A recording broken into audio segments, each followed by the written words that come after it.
Olá, queridas alunas e queridos alunos dos primeiros anos. Dando continuidade ao nosso estudo dos elementos da narrativa, nessa videoaula nós vamos falar sobre o tempo na narrativa. A primeira consideração que a gente tem que fazer sobre o tempo quando se fala de narrativa não é o tempo que está dentro da narrativa, mas o tempo ao qual a narrativa faz referência, ou seja, o tempo extraliterário ou tempo histórico onde se localiza essa narrativa. Como que funciona isso?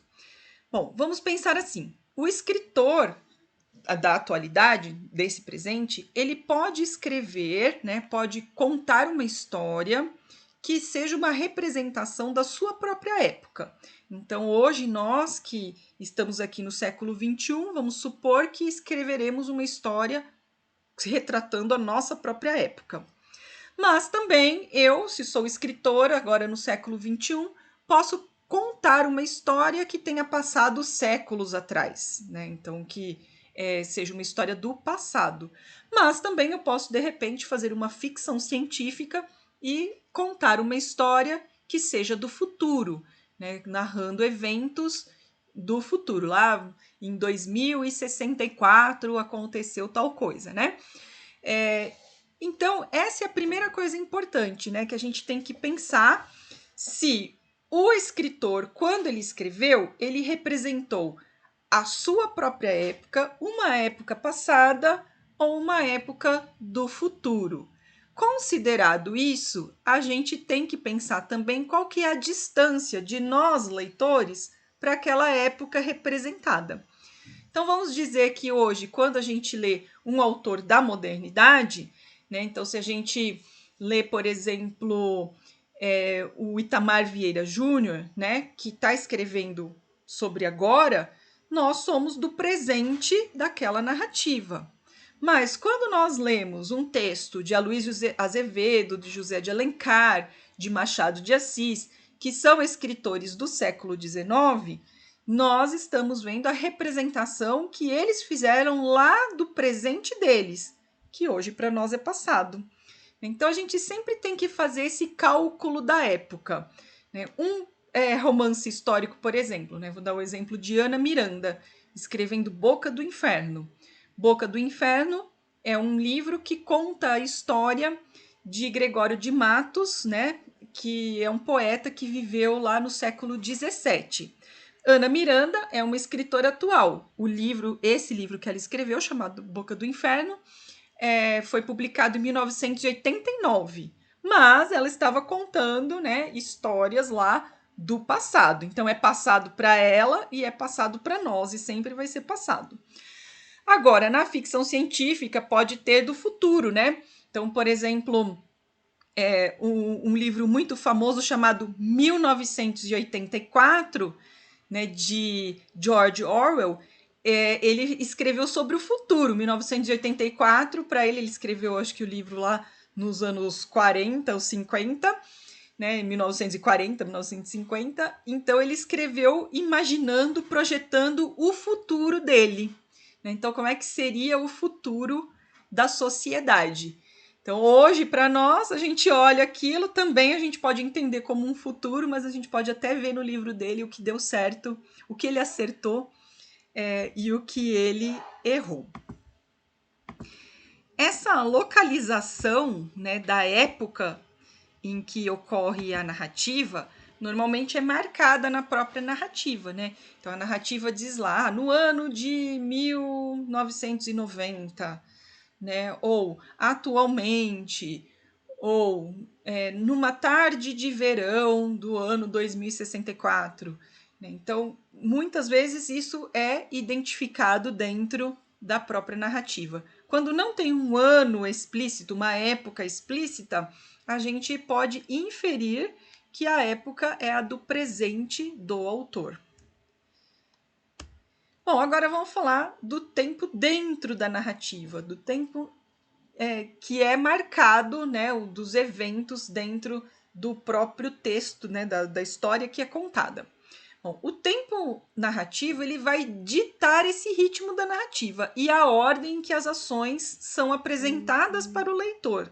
Não necessariamente ela é apresentada na ordem em que as ações acontecem. Isso é uma estratégia do autor. Como a gente viu, ele pode inverter os fatos, ele pode omitir alguma coisa e só revelar lá na frente. Então, o autor ou o narrador, né, vai ditando esse ritmo, né? Às vezes acontece, passam-se vários anos e aí a história continua depois desses vários anos, ou às vezes um dia só tem uma parte longa da narrativa, né? Um longo dia. Então esse ritmo vai depender da estratégia do autor, né? De como ele quer montar essa narrativa. E aí ele coloca o narrador a serviço dele, né, para ditar esse ritmo, esconder coisas, revelar outras, né, fatos, acontecimentos, etc. Também é o tempo narrativo que é responsável pelo efeito de reconhecimento ou de peripécia, como a gente viu, né? Então, às vezes, um fato é revelado, né, só lá no final da narrativa, mas ele, de fato, né, na sequência das ações da narrativa, ele teria ocorrido antes, né? Então, vai depender aí de como é essa estratégia, e daí já dá para a gente perceber que o tempo da narrativa tem muito a ver com o enredo. Então, no fundo, o tempo e o enredo, eles são muito parceiros. O tempo narrativo é que faz, né, acontecer o enredo, ao mesmo tempo que o enredo é que determina a sequência em que vão ser contadas as ações da história e, portanto, determina o tempo que vai durar cada uma. Existem dois tipos principais de tempo na narrativa: o chamado tempo cronológico, ou seja, do relógio, e o tempo psicológico, ou seja, aquele que acontece na cabeça do personagem, né? Então é focado a partir das lembranças ou aquilo que a gente falou do fluxo de consciência do personagem. Vamos ver um exemplo de cada um para vocês entenderem direitinho. Então, voltando aqui à Moça Tecelã, né, que, como nós vimos, é uma narrativa em estrutura bem tradicional, também a marcação do tempo vai ser tradicional. O tempo é cronológico, em especial nesse conto. Então, ela coloca lá, acordava ainda no escuro, como se ouvisse o sol chegando. Esse acordava, esse tempo verbal, né, dá essa impressão de repetição. Então, a gente não sabe muito bem o tempo histórico disso, porque, afinal de contas, é um conto maravilhoso e, portanto, ele está fora da nossa linha temporal. Ele está num mundo mágico, né, um mundo em que não segue as regras do nosso mundo natural aqui. Aí ela vai mostrando, né, como é que passam os dias dela, né, assim, seja forte demais o sol e no jardim pendiam as pétalas, a moça colocava na lançadeira grossos fios cinzentos do algodão mais felpudo para fazer as nuvens, né? E é assim, ó, mas se durante muitos dias, então a gente vê que tem o sentido de repetição, ela vai marcando o tempo como se fosse uma rotina, uma repetição, para chegar nesse momento em que a repetição para e ela cria algo novo, né? Ela se sente sozinha, cria algo novo que é o marido, né? E aí vai um outro tipo de repetição, né? Que aí ele vai exigindo cada vez mais. Veja aqui, ó, marcação. Afinal, o palácio ficou pronto. E entre tantos cômodos, o marido escolheu para ela o seu tear, o mais alto quarto da mais alta torre. Então, assim, afinal ficou pronto, quer dizer, passou bastante tempo. E assim ela vai marcando, né, o tempo para dar essa impressão, né, de um tempo repetitivo. E aí, olha, ela termina com um então. Então, como se ouvisse a chegada do sol, a moça escolheu uma linha mais clara e foi passando-a devagar entre os fios, delicado traço de luz que a manhã repetiu na linha do horizonte. Então, ela retoma no final esse ato dela, essa ação dela repetitiva, cotidiana, rotineira de ir montando o seu próprio dia. E tudo isso é marcado aí na narrativa. Ou seja, na moça tecelã, nós temos a marcação de um tempo cronológico. Mesmo que esse tempo não esteja marcado historicamente, não tem uma ideia assim, foi no ano tal que isso aconteceu, mas a gente vai vendo uma sequência de fatos que vão se sucedendo um depois do outro e eles vão sendo marcados ou por repetição ou por sucessão, depois disso e então. Então, esse é o tempo cronológico, aquele que marca a sucessão dos acontecimentos da narrativa. Agora vamos ver aqui um exemplo de tempo psicológico que aparece aqui no conto A Carteira de Machado de Assis, né? Então, o que acontece? O Honório, que é o protagonista, acha a carteira no chão e aí o narrador vai contando pra gente o que aconteceu, né? Para que chegasse a essa situação do Honório desejar essa carteira. Então ele vai entrando na lembrança do Honório. Então ele fala assim, mas todas as quantias são grandes ou pequenas, segundo as circunstâncias, e as dele não podiam ser piores. Aí ele começou a contar, gastos de família excessivos, a princípio por servir a parentes e depois por agradar a mulher, que vivia aborrecida na solidão. Baile daqui, jantar dali, chapéus, leques, tanta coisa mais que não havia remédio senão ir descontando o futuro. Endividou-se. Então ele está contando aqui o narrador ainda. Depois entra aqui, ó, na lembrança do Honório, ó.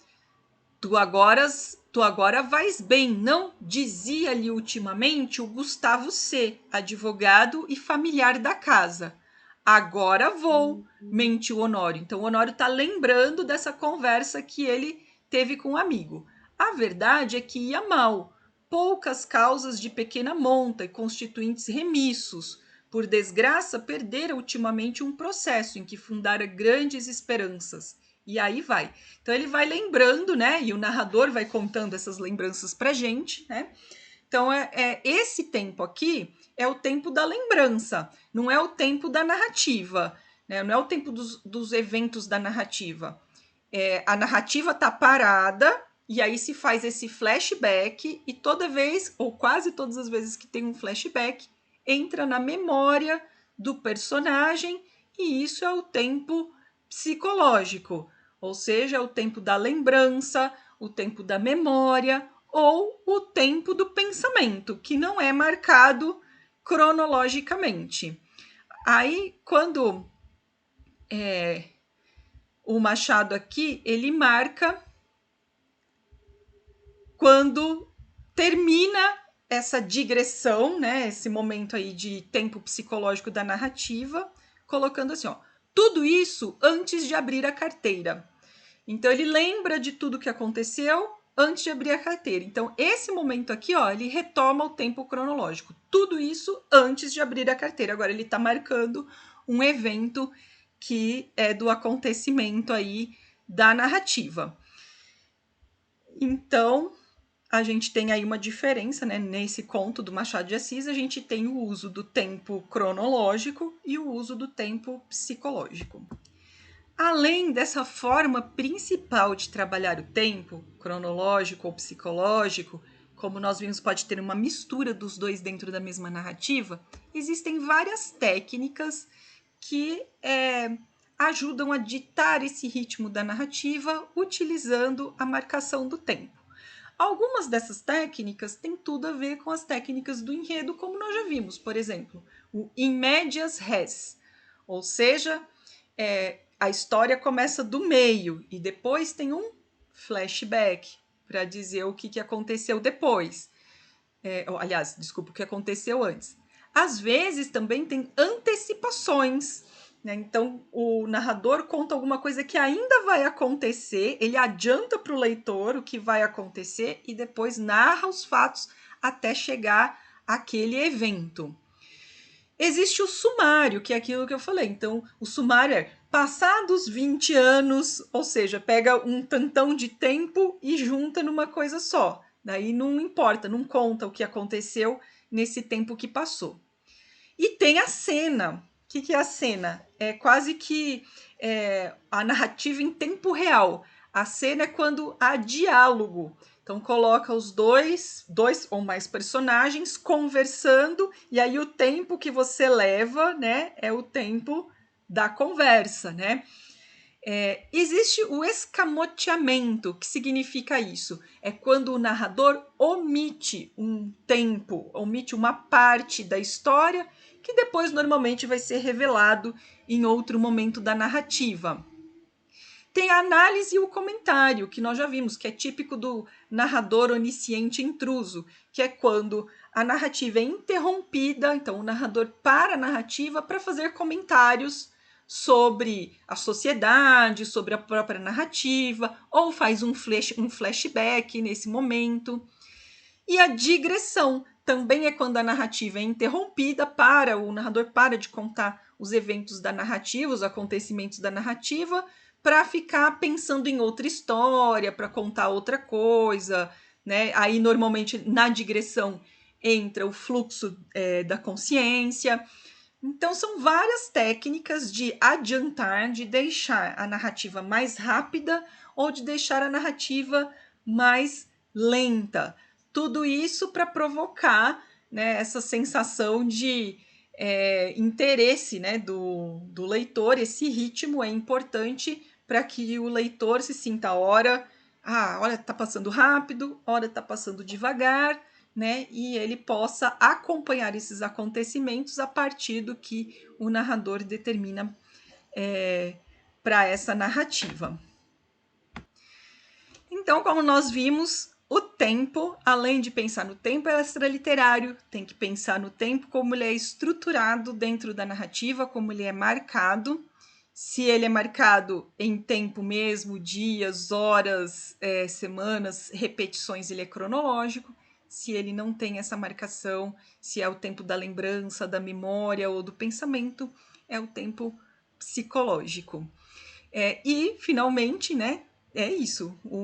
O enredo e o tempo, eles são bem irmanados, eles são bem ligadinhos. A estrutura do enredo vai determinar também, muitas vezes, o ritmo, né, da narrativa. E o tempo, por sua vez, vai fazer com que as estratégias do enredo sejam realizadas. Espero que vocês tenham gostado, espero que consigam enxergar essas formas de trabalhar o tempo, tanto nas narrativas que vocês lerem, quanto nas narrativas que vocês assistirem. Beijos e até a próxima!